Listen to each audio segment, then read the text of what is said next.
So Reload 2025 starts this week, and today I'm going to be rolling through 5 teams that you should keep an eye out for. Whether these teams are just insane, they just formed and look promising, or they're funny. Now to start off with number 1, I'm going to have the tournament favourites. Now these teams are probably going to win the whole event, and you can come back and quote me on it. Faze Clan and Falcons are probably going to win. Falcons, or the old BDS roster, which is Breedy, like Fact Shaiko sort of uses, are looking to get their first ever SI win, with majority of players on this team never winning a single tournament apart from one major. Ultimately, what makes this team extremely interesting is over the last 2 years they swapped their comms from French into English just so they can play with Users and Solotov. And of course, at the moment, Shaiko, probably the most famous pro at this event, so do be prepared to see these guys at the top of the leaderboards. The other team that's the favourite is Faze Clan, and Faze Clan just won SI, and at SI they showed very dominant performance. They went to the losers bracket early on, however continued the streak of winning every single match they got into all the way up until finals, where they only dropped one map against BDS, or now Falcons. Ultimately, these guys are insane, because in SI before the one they just won, they came second, and now they just came first. They have a very high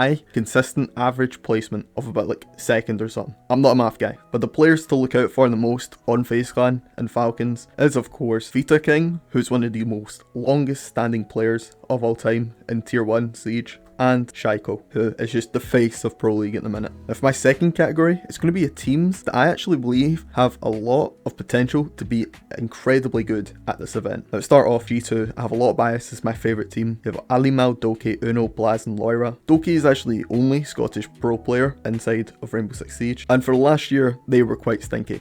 Ever since the last time they played inside Brazil, they've really fallen off with their play. However, in the most recent event inside of the last SI, they did show some promising hopes in the sense that they went flawless in the bracket stage. However, it's important to note that Doki has later admitted that they probably would have dropped their map against M80 if it wasn't for them just being in complete shambles at the time. Don't underestimate Loira and Blaz, they're incredible fighters. Blaz being incredible support, Laura being incredible entry, and recently they actually swapped around the IGLing position to qualify for SI earlier in the year, where it went from Alimal being the IGL to Uno. But since this roster change, and since all the improvements he's made to the team together, they've been incredible. The only team that can seem to beat them at the moment is SSG, where they just can never beat them for some reason, and it's the first team they're playing, so we'll see how that goes. Now for the next team that you should be keeping an eye out for is M80. They're a similar boat to G2, where they have got some promises to be made here. M80's core of Diffuser, Gunner, Gavin and Hot and Cold all come from the Beast Coast roster that won the Manchester Major. Now they've added Kino to the roster, which was an incredible player for M80. It's also Brazilian, so hopefully we get some home turf advantage. Just this roster alone, with any coaching staff, would have been an incredible team to watch. However, recently in the off-season, they just picked up Fabian.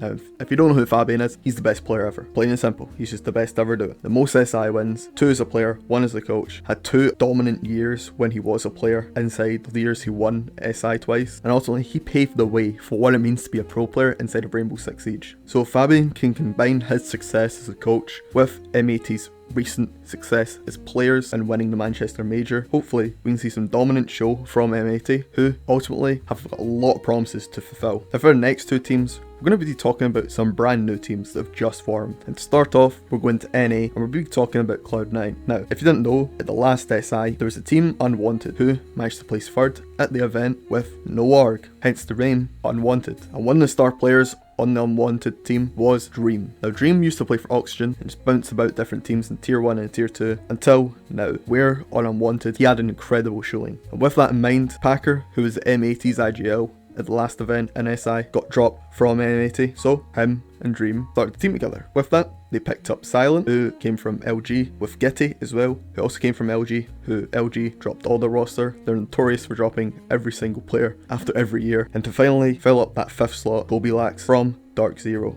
who in his rookie year had incredible showing. Now what's interesting about Gobilax, he actually comes from console. He used to be good friends with Jinxie and Sky, and although he was an incredible controller player inside of the weekly tournaments like Roller Sunday and Roller Saturday, he's even better on PC. We've seen him play incredible on Dark Zero, and hopefully we can see him continue this success onto Cloud9. Now another team that is completely new is BDS. BDS has went from having the best roster in the world arguably, to now a very unproven roster in recent years. Virtue is a seasoned veteran who spent a majority of his career on G2 and hails from Australia himself. Freck is a player from the Netherlands who, in recent time, has bounced between tier 2 rosters and ultimately found himself on Wild, where they managed to play in the qualifiers and they just fell short behind G2 for SI. P4 has been Wilf's IGL for the longest time, and last year, unfortunately, had a bit of a disappointing year, so they let go of the whole roster. P4 has found himself back into a BDS team where, alongside Lasmo, one of his old teammates, and Robbie, who just came 7th at last SI with Team Falcons, we can hopefully see BDS make a name for themselves with this very unproven roster compared to their last.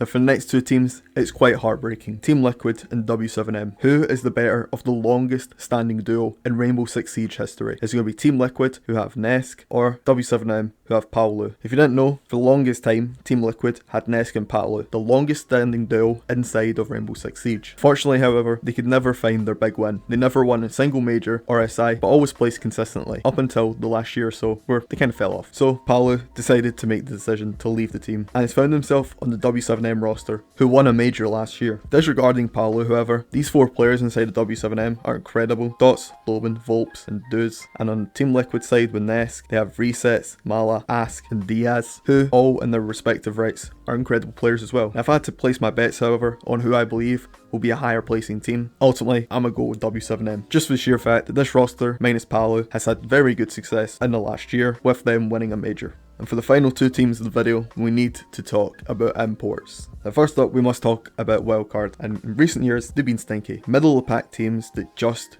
don't make LAN inside of NA. So what they've decided to do is import 2 players from outside of NA. And these 2 players are Baby Shark and Dash. Now, Baby Shark is a tier 2 player inside of EU who has had a lot of promise in recent time and playing well, so Wildcard took the chance on him. Dash was on the W7M roster and was an incredible support player, so hopefully with Bay, Spiker and Kansan, they can actually provide some success inside of Reload. But it'll be interesting to see how Baby Shark and Dash cope with communicating in English to Bay, Spiker and Kansan. The final team of the video, Dark Zero. Where did I even start? The core of NJR, Pambazoo and Nath still stands. However, with Bolo and Kobe going, Bolo to be a dad, and Kobe, who went to C9, they've brought in Spirits and Citizen. Spirits is an incredible player and has been for the longest time. Again, with Unwanted, he just came 4th, so hopefully we can see him continue the success in Dark Zero. And with Citizen, he struggled to find success in the last 2 years inside of pro play. But hopefully, with Nath, Pambazoo and NGR as your core, you should be set at least top 10 minimum inside of Reload. Because Nath, one of the most improved players in the last 2 years, who went from the IGL, then support to play under Canadian, then back into this IGL role. Pambazoo, who is super reliable, super consistent, and NGR is similar in that same vein. And our staff, with having Kangaroo Kenny as the coach, they should be able to make waves